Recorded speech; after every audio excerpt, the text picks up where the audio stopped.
Hi there!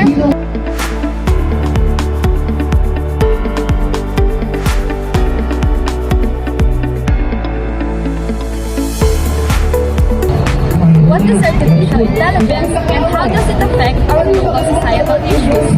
Artificial intelligence refers to the development of computer systems that can perform tasks that typically require human intelligence, such as learning, problem solving, and decision making.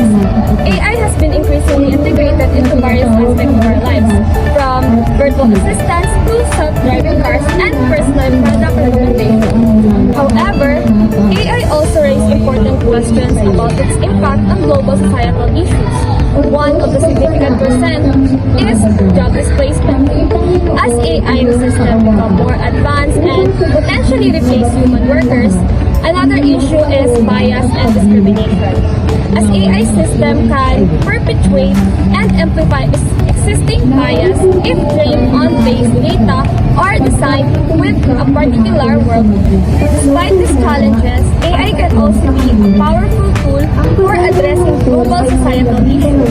For example, AI can help us develop more efficient and sustainable solutions for energy, healthcare, and education.